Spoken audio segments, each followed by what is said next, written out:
इस दुनिया में ना तो कुछ मुश्किल होता है ना ही आसान होता है। सारा खेल मानने का है। जो मानता है कि उसके लिए मुश्किल है तो उसके लिए मुश्किल है, और जो मान लेता है कि मेरे लिए आसान है तो उसके लिए सब आसान है।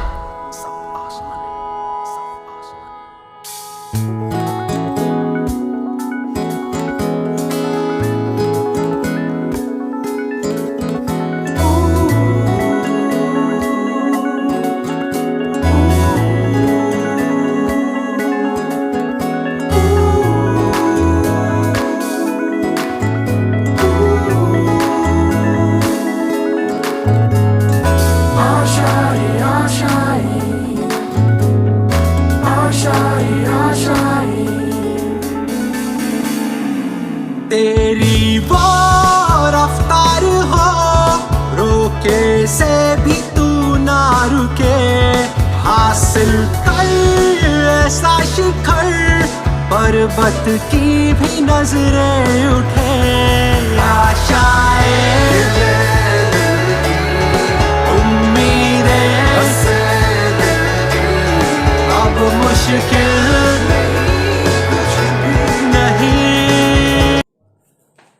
સ્વાધ્યાયનો 4.5 0.15 ટેસ્લાના નિયમિત ચુંબકીય ક્ષેત્ર સાથે 30 અંશનો કોણ બનાવતી દિશામાં રહેલ તારમાંથી 8 એમ્પિયર વિદ્યુત પ્રવાહ વહે છે।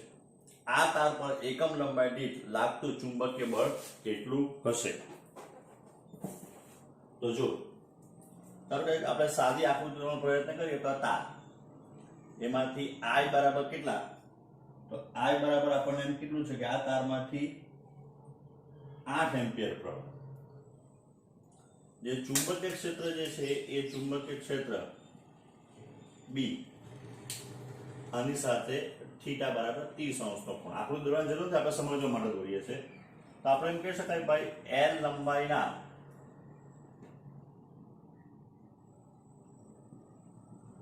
તાર પર લાગતું તાર પર चुंबकीय क्षेत्र में स्पष्ट करिए, चुंबकीय क्षेत्र में लागतु चुंबकीय बल, तो F इज इक्वल टू सूत्र है अपनी पास ILB sin थीटा। देयरफॉर अब આપણે કહી શકાય ભાઈ એકમ લંબાઈ દીઠ લાગતું બળ, તો એ થઈ ગયું F by L નીચે લઈ આવીએ sin theta. I 8 ampere, B 0.15 tesla, આ બધું છે 0.15, અને sin કેટલો થાય તો sin 30, તો sin 30 એટલે 1/2, એટલે આનો જે આન્સર જે આવવાનો એ આન્સર થવાનો 0.6 ન્યૂટન પર મીટર, કારણ કે F by L એટલે ન્યૂટન પર મીટર।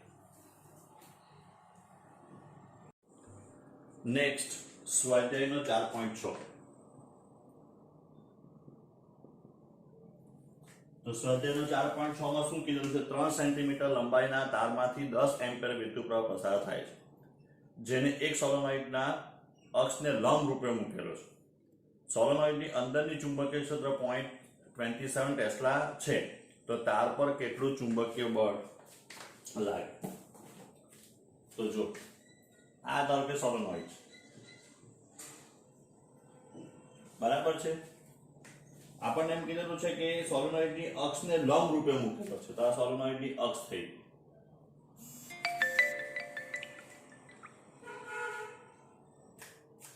આ તાર લંબ રૂપે મૂકેલો એટલે થીટા ઇક્વલ્સ ટુ 90। આકૃતિ સમજવા માટે જ છે।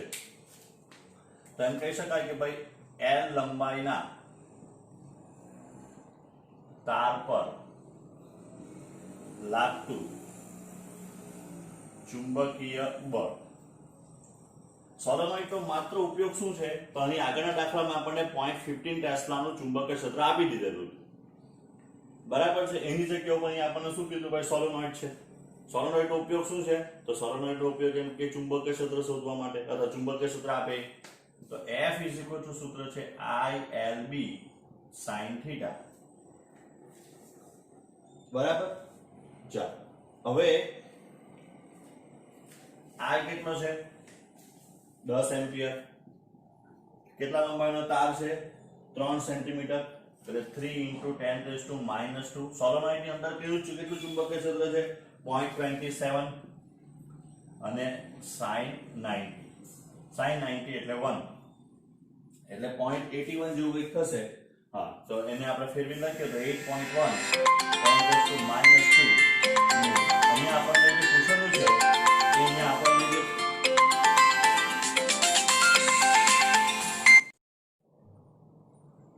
ચાલો અહીંયા આપણે એકમ તો પહેલા ન્યૂટન આવશે. હવે ચુંબકીય બળની દિશા શોધવી હોય તો આપણે લખી શકાય આ ચુંબકીય બળની દિશા ફ્લેમિંગ ના ડાબા હાથના નિયમની મદદથી શોધી શકાય. ફ્લેમિંગ ડાબા હાથનો નિયમ એટલે આમ આ રીતે જ આપણે બતાવેલું હતું કે આ રીતના પ્રવાહ, બળ અને ચુંબકીય ક્ષેત્ર. નોર્મલી આપણે આવું કરતા છે, આંગળી ચુંબકીય ક્ષેત્રની દિશામાં, જમણા અંગૂઠો જે છે તે પ્રવાહની દિશામાં, હૃદયમાંથી બહાર આવતું. એની જગ્યા ઉપર આ આંગળી ચુંબકીય ક્ષેત્ર, આ પ્રવાહ ને અંગૂઠો જે છે તે બળ.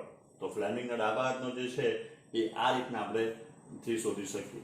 એટલે જો અહીંયા આપણે શું કરવું પડે, ધારો કે પ્રવાહ જે છે તે આ દિશામાં હોય, બરાબર છે, તો પ્રવાહ એ દિશામાં એટલે આંગળી આમ, ચુંબકીય ક્ષેત્ર ઉપર છે આ દિશામાં, કારણ કે સોલેનોઇડ પાસે ચુંબકીય ક્ષેત્ર આ, તો બળ જે છે એ બહારની દિશામાં. એટલું ડિટેલમાં જવાની જરૂર નથી, ખાલી આપણે લખી શકીએ એટલે તપાસવાની ખબર પડે કે આને થોડુંક દિશા વિશે પણ નોલેજ છે.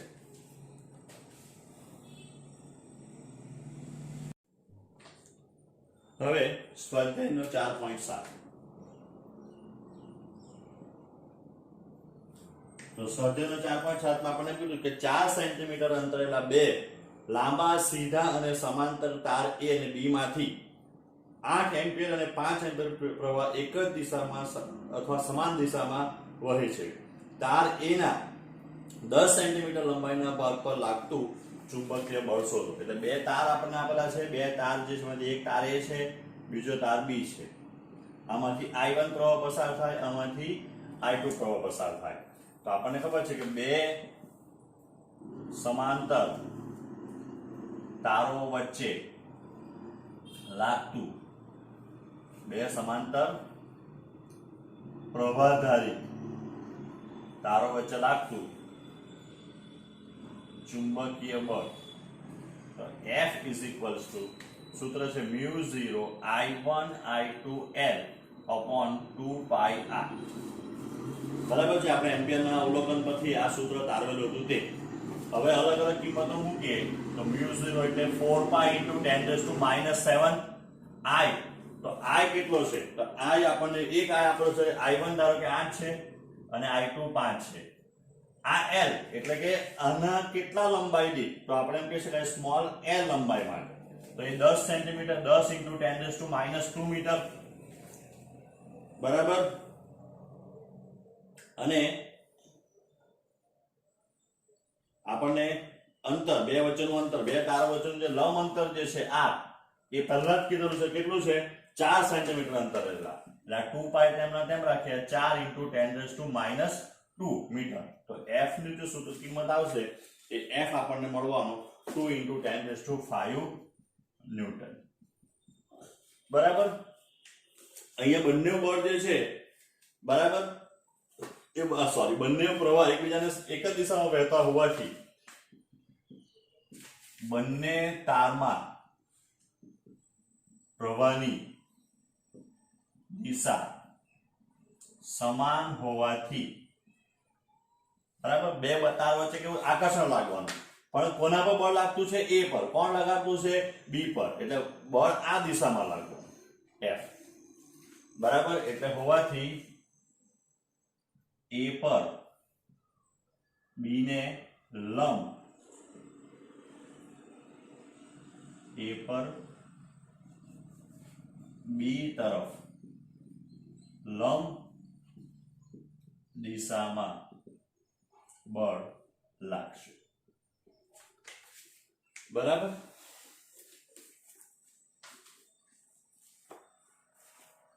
દિશામાં હજુ થોડુંક સ્પષ્ટ કરીએ તો આકર્ષી બળ લાગશે.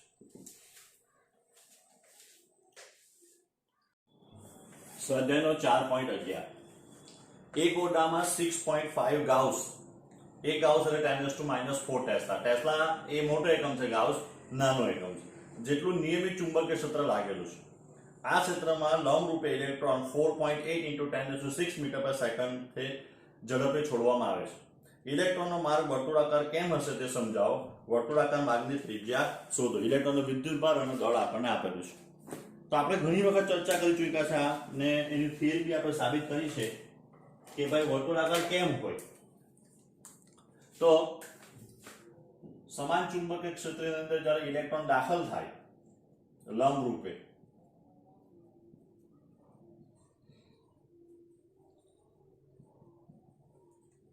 આ ચુંબકીય ક્ષેત્ર બી અંદર તરફ છે, બરાબર છે. તો જ્યારે આ ઇલેક્ટ્રોન અંદર દાખલ થાય તો એ ઇલેક્ટ્રોન પર લાગતું બળ આપણે કયા ડાબા હાથનાથી, કારણ કે ઇલેક્ટ્રોન છે એટલે ઇલેક્ટ્રોનનો વેગ જે છે તે આ દિશામાં. તો હવે આપણે એક કામ કરીએ, ઇલેક્ટ્રોન ઉપરથી જરાક દાખલ કરીએ, કારણ કે વર્તુળ નીચે બનવાનું. આમ અહીંથી જ્યારે ઇલેક્ટ્રોન દાખલ થાય આ એના વેગની દિશા છે. તો વેગ આ દિશામાં ચુંબક છે એટલે બળ ક્યાં લાગવાનું? નીચે તરફ. એ બળ કઈ દિશામાં લાગે? નીચે તરફ F. બધી જ બાજુથી એને બળ જે લાગવાનું છે આપણે થિયરીમાં જોઈ ગયા છે. તો એને કારણે એ વર્તુળાકાર ગતિ જ કરતો છે, કારણ કે એનો વેગ સદિશ જે છે એ વેગ સદિશ હંમેશા ચુંબકીય ક્ષેત્રને કેવો થાય? લંબ જ થાય. હા, એટલે એનો વેગનો સદિશ જો દોરવામાં આવે તો એનો વેગનો સદિશ જે છે એ અહીંયા આ દિશામાં, અહીંયા આ દિશામાં, અહીંયા આ દિશામાં, અહીંયા આ દિશામાં, બરાબર છે. તો જો આ જગ્યા ઉપર ચુંબકીય ક્ષેત્ર અંદર ડાબો હાથ લેવો પડશે, ઇલેક્ટ્રોન છે એટલે, બરાબર. ચુંબકીય ક્ષેત્ર અંદર, બરાબર. વેગ નીચે તો બળ હથેળીમાંથી બહાર આવતું આવે આ દિશામાં. અહીંયા આવો તો અહીંયા આવો તો ચુંબકીય ક્ષેત્ર કા અંદર, વેગ આમ અંગૂઠાની દિશામાં, તો બળ ઉપર. એટલે હંમેશા બળ જે છે એ કેન્દ્રગામી બળ તરીકે જ વર્તન કરે, એટલે નિયમિત વર્તુળાકાર ગતિ કરે. હવે આપણને એની ગતિપથની ત્રિજ્યાનું સૂત્ર તારવા કીધેલું છે. તો આપણને ખબર છે ભાઈ mv² / r બરાબર qvb sin 90. તો therefore r બરાબર mv/qb. m એટલે ઇલેક્ટ્રોનનું દળ 9.1 10⁻31. v આપણને આપેલો છે 4.8 × 10⁶. 4.8 10⁶ જ છે કે? હા. અને q એટલે ઇલેક્ટ્રોનનો વિદ્યુતભાર 1.6 10⁻19 મલ્ટીપ્લાઈડ બાય b. તો b કેટલું છે? કેટલા ચુંબકીય ક્ષેત્રમાં? 6.5 ગાઉસ. તો 6.5 ગાઉસ એટલે 10⁻⁴ ટેસ્લા. 1 Gauss = 10⁻⁴ tesla. અને આપણે ગણતરી કરીએ તો આનો જે આન્સર આવવાનો છે એ આન્સર છે 4.2 × 10⁻² સેન્ટીમીટર.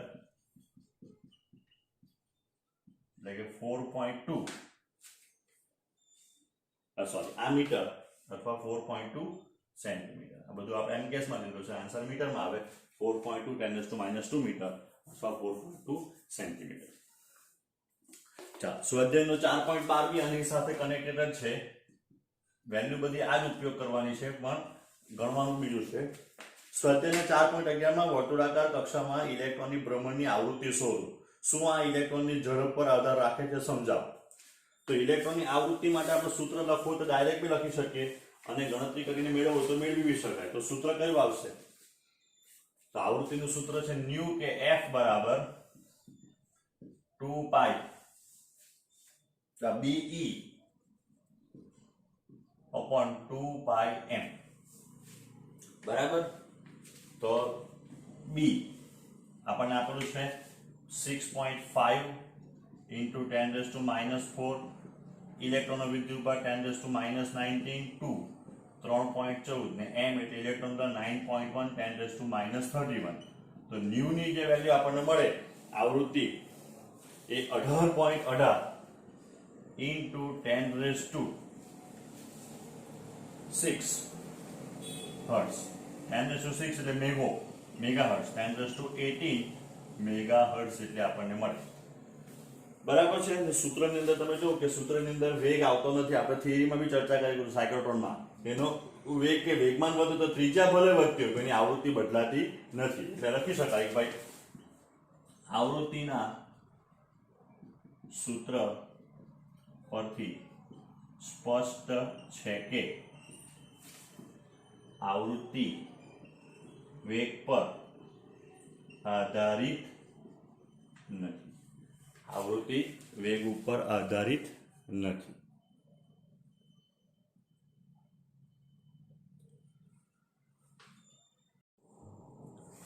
સ્વાધ્યાયનો 4.21 0.45 મીટર લંબાઈ અને 60 ગ્રામનો એક સળિયો વાહક સળિયો તેના બે છેડે બાંધેલા તાર વડે સમસ્થિત લટકાવેલો છે.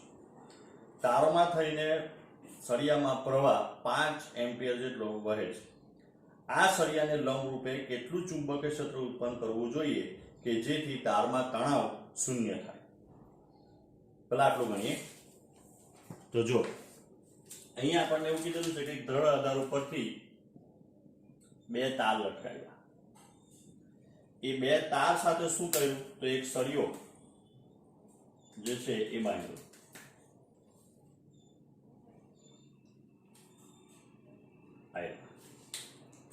એટલે સળિયા બાંધવાની સાથે સળિયાનું જન્મજાત વજન બળ નીચે અધો દિશામાં લાગે. એને લઈને તારમાં શું થાય તો કે તણાવ ઉત્પન્ન થાય ટી. પણ ટી બરાબર 0 ક્યારે થાય તો જેટલું નીચે બળ લાગે એટલું જ બળ ઉપર બી લાગે, F જેટલું. તો જો એમ માની લે કે ચુંબકીય ક્ષેત્ર જે બી જે છે એ ચુંબકીય બી પાનાના પૃષ્ઠની અંદર તરફ છે. બરાબર છે. આપણને બળ ઉપર તરફ જોઈતું છે તો સ્વાભાવિક છે કે પ્રવાહ જે છે એ પ્રવાહ કઈ દિશામાં વહેવો જોઈએ તો પ્રવાહ જે છે તે I જે છે આપણે એમ કહી શકાય કે આ દિશામાં પસાર થવો જોઈએ. આ રીતે એટલે ચુંબકીય ક્ષેત્ર અંદરની બાજુ ચોકડી વડે દર્શાવી, પ્રવાહ આ તો બળ ઉપર લાગે. તો જ્યારે F બરાબર mg થાય ત્યારે શું થાય તણાવ બળ T બરાબર 0 થવું જોઈએ. તો એમ કે ભાઈ તારમાં તણાવ બળ શૂન્ય થવા માટે mg ને સમતોલતું ચુંબકીય બળ ઉર્ધ્વ દિશામાં લાગતું હોવું જોઈએ. તો therefore F આપણે કહી શકાય mg બરાબર Fm મેગ્નેટિક ફોર્સ. તો mg બરાબર તો મેગ્નેટિક ફોર્સ ILB sin 90 કરી દઈએ કારણ કે લંબ છે. વિદ્યુત પ્રવાહ જે છે તે આ દિશામાં, અહીંયાથી વિદ્યુત પ્રવાહ આ દિશામાં વહેતો છે બરાબર. ચુંબકીય ક્ષેત્ર જે છે તે અંદર છે, એકબીજાને લંબ. તો therefore B equals to કોણ તો B equals to mg upon IL. તો therefore B equals to બધી વેલ્યુ મૂકી દે. m બરાબર કેટલા ગ્રામનો સળિયો છે તો m બરાબર જે છે તે 6 ગ્રામ છે, 60 ગ્રામ. 60 ગ્રામનો સળિયો છે એટલે 60 into 10⁻³ multiplied by g બરાબર તો g બરાબર આપણે કેટલા લે 9.8.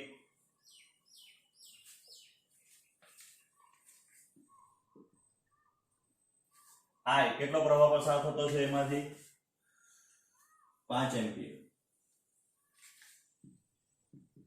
અને L 0.45 છે, 0.45 મીટર. આની ગણતરી કરીએ તો બી નો જે આન્સર આવવાનો એ બી નો આન્સર થવાનો 0.26 ટેસ્લા. એક આન્સર આપણો આવી ગયો.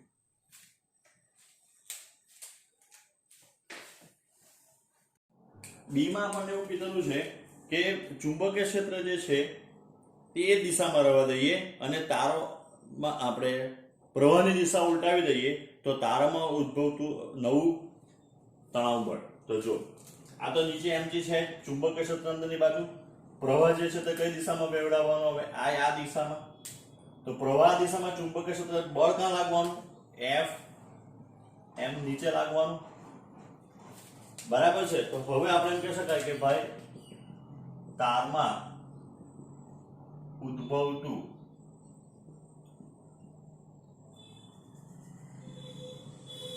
તણાવ બળ T બરાબર mg plus fm, therefore T બરાબર mg પ્લસ mg.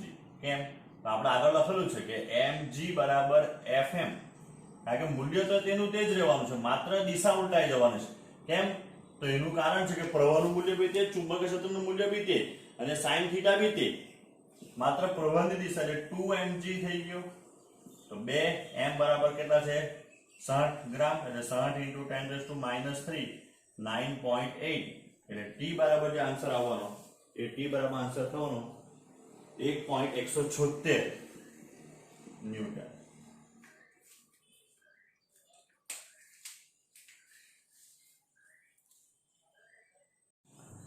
સ્વાધ્યાયનો 4.22 કારની બેટરીને ચાલુ કરતી મોટર સાથે જોડતા તાર 300 એમ્પિયર વિદ્યુત પ્રવાહ વહન કરે છે થોડાક સમય માટે.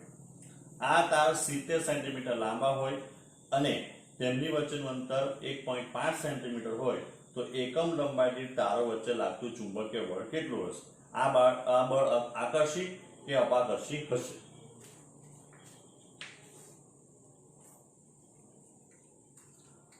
તો ગુજરાતી ભાષાના સાઈડ પર મૂક્યો તો ખાલી એટલી વાત છે કે બે તાર છે, બરાબર. એક જતો પ્રવાહ હોય, બીજો આવતો પ્રવાહ હોય, એટલે I1 બરાબર બી I, I2 બરાબર બી I, બંનેમાંથી સમાન, બરાબર. જો સાદી ભાષામાં સમજાવું, આ બેટરી બરાબર છે, આ અવરોધ, તો અહીંયાથી પ્રવાહ, તો જો આ બંને તમે જો તો આ પ્રવાહ જુદી દિશામાં, આ પ્રવાહ જુદી દિશામાં, એટલે આપણે આ બે તાર દોરા છે એમ માનીએ, બરાબર છે. એટલે બંને હંમેશા જતો અને આવતો પ્રવાહ જે છે અહીંયાથી આ દાખલ થયો, અહીંયા બહાર આવ્યું, તો અહીંયા આગળ મોટર હશે, બરાબર છે, બેટરી હશે, તો પ્રવાહ જે છે તો હંમેશા વિરુદ્ધ દિશામાં જો અપાકર્ષણ લાગવાનું. તો આપણે એના માટે લખીએ બે સમાંતર તાર વચ્ચે, બે સમાંતર પ્રવાહધારિત તાર વચ્ચે ઉદ્ભવતું ચુંબકીય બળ F = μ0 I1 I2L/2πr. ને હવે લખીએ ભાઈ એકમ લંબાઈ દીઠ લાગતું બળ, તો એ થઈ ગયું F/L બરાબર μ0 I1 I2/2πr. μ0 એટલે 4π × 10⁻⁻⁷. I1 અને I2 બંને 300 એમ્પિયર આપણને આપેલા છે, એટલે 300 × 300 અથવા 300 નો સ્ક્વેર 2 પાઈ.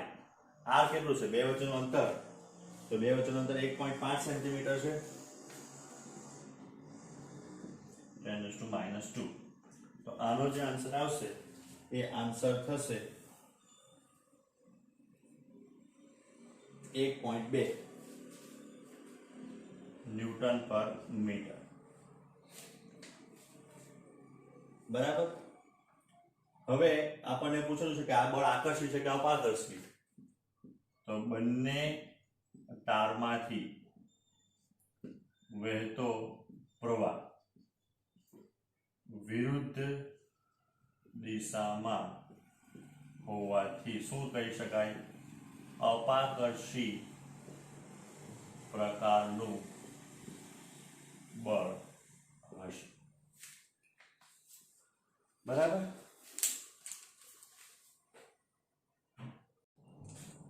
સ્વાધ્યાયનો 4.23 એમાં 3 છે, આપણે ધીરે ધીરે એક એક કરીએ. 10 સેન્ટીમીટર ત્રિજ્યાના નળાકાર વિસ્તારમાં 1.5 ટેસ્લા જેટલું નિયમિત ચુંબકીય ક્ષેત્ર છે, જેની દિશા તે અક્ષને સમાંતર પૂર્વથી પશ્ચિમ તરફ છે. 7 એમ્પીયર પ્રવાહ ધારિત એક તાર આ વિસ્તારમાં ઉત્તરથી દક્ષિણ તરફ પસાર થાય છે. તો તો પહેલું આપણને પૂછેલું છે આ તાર અક્ષને છેદે તો. ચાલો પહેલા દાખલો સમજીએ. તો જો હું બે આકૃતિ દોરું જેથી આપણને થોડો ખ્યાલ આવે. માની લો આને ઉત્તર દિશા ગણું અને દક્ષિણ દિશા ગણું, બરાબર છે. તો નોર્મલી આપણે તો આમ દોરતા હોઈએ, આ ઉત્તર, દક્ષિણ, આ પશ્ચિમ અને આ પૂર્વ. હવે આને રોટેટ કરીએ, બરાબર છે, તો આ થઈ ગયું તમારું પશ્ચિમ ને આ થઈ ગયું તમારું પૂર્વ, બરાબર છે. આટલો ખ્યાલ આવ્યો. પ્રવાહ જે છે પ્રવાહ એ પૂર્વથી ઉત્તરથી દક્ષિણ તરફ વહેતો છે. આપણને એવું કીધેલું છે પહેલા જ આપણને કીધું ઉત્તરથી દક્ષિણ તરફ પ્રવાહ વહે. ચુંબકીય ક્ષેત્ર કઈ દિશામાં લાગુ પાડેલું છે? તો 1.5 દિશાને અક્ષને સમાંતર પૂર્વથી પશ્ચિમ તરફ. એટલે ચુંબકીય ક્ષેત્ર જે છે તે પૂર્વથી પશ્ચિમ તરફ છે, બી આ. એટલે હવે આપણને એમ કીધેલું છે કે નળાકાર વિસ્તારમાં છે અહીંયા આ રીતે. એટલે આખો જે વિસ્તાર છે એ આખા વિસ્તારમાં સમાન ચુંબકીય ક્ષેત્ર જે છે એ ગોઠવાયેલું છે આ રીતે બહાર આવતું, કારણ કે પૂર્વથી પશ્ચિમ કીધેલું છે. હવે આ એની અક્ષ જે છે એ અક્ષ ઉપર અહીંયા એક તાર મૂકેલો છે. અહીંયા તાર માટે આ ઉત્તર થવાનું, આ દક્ષિણ થવાનું, એટલે પ્રવાહ તારમાં આ દિશામાં વહન પામે, બરાબર. તો પહેલા આપણે શું શોધી કાઢીએ? તો પહેલા આપણે શોધીએ એના પર લાગતું બળ જે છે એ બળ કેટલું લાગે, પછી તેની દિશા એટલે મૂલ્ય પહેલા શોધીએ. તો જો L લંબાઈના તાર પર, L લંબાઈના પ્રવાહધારિત તાર પર લાગતું ચુંબકીય બળ F ILB sin થીટા. પહેલો પ્રશ્ન ઉત્પન્ન થાય L નો. તો L એટલે શું થઈ ગયું? તો આ જે નળાકારીય ચુંબકીય ક્ષેત્ર હતું આપણે આપેલું છે કેટલા વિસ્તારમાં? 10 સેન્ટીમીટર ત્રિજ્યા ધરાવતા. એટલે નળાકારની લંબાઈ લઈને વ્યાસ થઈ જવાનો, આ તારની લંબાઈ, એટલે 2 × 10 × 10⁻² મીટર, સેન્ટીમીટરમાંથી મીટરમાં કન્વર્ટ કરો. ચુંબકીય ક્ષેત્રને પ્રવાહ વિસ્થાને કેવો છે? લંબ છે. પ્રવાહ કેટલો પસાર થતો છે? તો પ્રવાહ જે છે તે આપણને એમ કીધેલું છે કે 7 એમ્પિયર પ્રવાહ પસાર થાય. આ 2 × 10⁻², આ 2 એટલે વ્યાસનો 2 આવ્યો, ત્રિજ્યા 10 સેન્ટીમીટર. ચુંબકીય ક્ષેત્ર કેટલું છે? તો ચુંબકીય ક્ષેત્ર છે તે 1.5 છે અને સાઇન થઈ જવાનો 90. તો આની આપણે ગણતરી કરીએ તો એ ગણતરી પરથી આપણને જવાબ મળશે 2.1 ન્યૂટન. હવે દિશા, તો આપણે ડાબા હાથનો ફ્લેમિંગનો નિયમ જોઈએ. તો ડાબા હાથના ફ્લેમિંગના નિયમ પ્રમાણે, બરાબર, અથવા પહેલા આપણે જે કરતા છે તો પ્રવાહની દિશા કાં? તો પ્રવાહની દિશા આ, બરાબર છે, અંગૂઠા. ચુંબકીય ક્ષેત્ર બહારની તરફ, તો બળ ક્યાં લાગવાનું? નીચે. ફ્લેમિંગમાં શું હતું? તો ફ્લેમિંગની અંદર ચુંબકીય ક્ષેત્ર જે છે તે અંદર, આ આંગળી ચુંબકીય ક્ષેત્ર છે, આ બહારની બાજુ, બરાબર છે. પ્રવાહ આ બાજુ, તો બળ ક્યાં લાગ્યું? નીચે. એના કરતા બેસ્ટ ઓપ્શન છે કે આપણે કેવી રીતના, તો ચુંબકીય ક્ષેત્ર જે છે એ આંગળી દિશા બહારની બાજુ, પ્રવાહ આમ, તો બળ ક્યાં લાગવાનું? નીચેની દિશામાં. એટલે જે બળ લાગવાનું એ F નીચેની દિશામાં. લખીએ આપણે એવી રીતના કે ભાઈ ફ્લેમિંગના ડાબા હાથના નિયમ મુજબ બળ અધો દિશામાં લાગશે.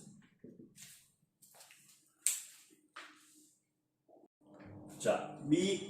તો બી માં આપણને એમ કીધું છે કે તારને ઉત્તર દક્ષિણની જગ્યાએ ઉત્તર પૂર્વ દક્ષિણ પશ્ચિમ દિશામાં તરફ ફેરવવામાં આવે કે લઈ જવામાં આવે તો હવે બળ કઈ દિશામાં લાગશે? તો જો આપણું નળાકારીય ચુંબકીય ક્ષેત્ર, નળાકારીય ચુંબકીય ક્ષેત્રની અંદર આ આપણું ચુંબક, બરાબર છે, જે અંદરની બાજુ છે, આપણે બાજુમાં બતાવી. આપણે જે દિશા નક્કી કરેલી તે દિશા પ્રમાણે આ એન, આ વેસ્ટ, આ ઈસ્ટ ને આ સાઉથ. બરાબર. એટલે તાર જે છે એ હવે તાર કઈ જગ્યાએ, તો તાર આપણને એમ કીધેલું છે કે ઉત્તર દક્ષિણની જગ્યાએ ઉત્તર પૂર્વ. ઉત્તર પૂર્વ એટલે આ થઈ ગયું અહીંયા, અને દક્ષિણ પશ્ચિમ, તો દક્ષિણ પશ્ચિમ થઈ ગયું આ, દક્ષિણ ને પશ્ચિમની વચ્ચે. તો તાર આમ બની ગયો આવ્યા. એટલે અહીંયા જે તમારો તાર અહીંયા હતો, બરાબર, તેની જગ્યા ઉપર તાર જે છે તે આ બાજુ થઈ ગયો. આ પ્રવાહ જે છે તે કઈ દિશામાં આવી ગયો, તો પ્રવાહ આ દિશામાં થવાનો, કારણ કે ખસેડવામાં આવે. એટલે પહેલા પ્રવાહ આમ હતો, એને ખસેડ્યો, તાર આપણે આમ લઈ ગયા. બરાબર. તો પહેલી વાક્ય જોજો, ચુંબકીય ક્ષેત્ર જે છે તે બહાર, આમ ચુંબકીય ક્ષેત્ર બહાર જે છે, બરાબર, અંગૂઠો જે છે પ્રવાહની દિશામાં, તો ચુંબકીય ક્ષેત્ર બહાર, અંગૂઠામાં, તો બળ કા લાગવાનું, હજુ બી નીચે તરફ દિશામાં જ લાગવાનું છે. બરાબર. પણ જે બી અને ચુંબકીય ક્ષેત્ર કઈ દિશામાં છે, તો ચુંબકીય ક્ષેત્ર પૂર્વથી પશ્ચિમ દિશામાં, આ દિશામાં, આ બી. આ ખૂણો કેટલો થઈ ગયો, 45 નો થઈ ગયો. ચાલો, હવે બીજો એક પ્રશ્ન જે ઉત્પન્ન થાય, એ કયો પ્રશ્ન ઉત્પન્ન થાય, તો જો આની આગળ જે આપણે તારની લંબાઈ આ હતી, બરાબર. હવે જે તારની લંબાઈ જે છે તે આ બની ગઈ. આપણે ફેરવી કાઢ્યો તાર, એટલે આ ખૂણો કે આ ખૂણો ગણીએ તો 45 થાય. બરાબર. આને ધારો કે આર ગણીએ તો આ આર ની થાય. ધારો કે એને હું એક્સ ગણું, તો આપણે હવે આપણે એમ કહી શકીએ કે ભાઈ sin 45 is equals to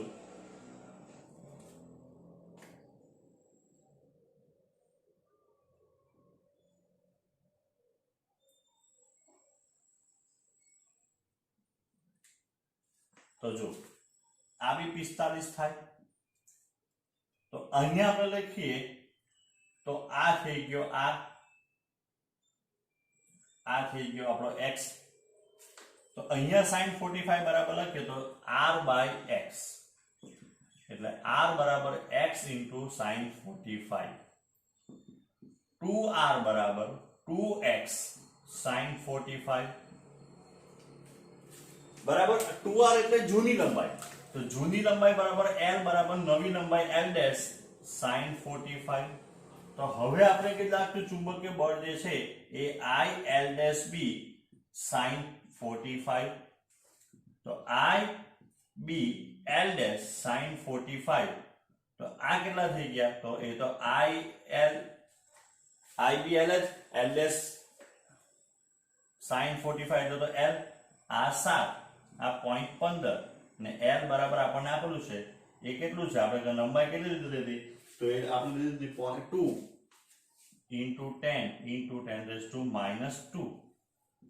એટલે આનો જે આન્સર આવવાનો એ 2.1 ન્યૂટન જે આગળ આવતો હતો તે જ. બરાબર છે. પણ હવે આની દિશા બી ક્યાં આવશે, તો ફ્લેમિંગ ના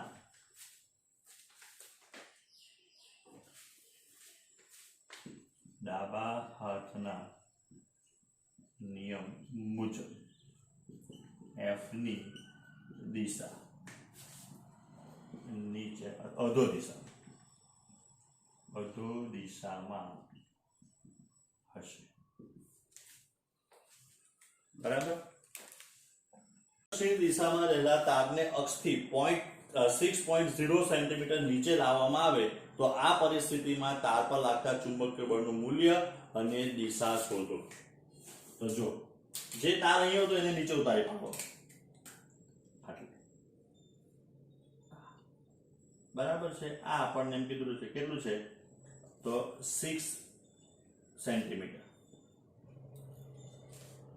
આ બંને 10-10 સેન્ટીમીટર ના થવાના ત્રિજ્યા. એટલે તાર ક્યાં છે હવે, તો તાર અને નીચે ઉતારી પાડો એટલે તાર આ બની ગયો. તાર કટ નથી થવાનો, સમજો બરાબર વાત.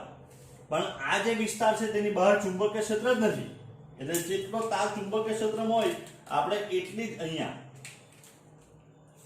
ચુંબકીય ક્ષેત્રની બોર્ડર છે, આની બહાર ચુંબકીય ક્ષેત્ર જ નથી, એટલે તારની લંબાઈ આટલી થાય તો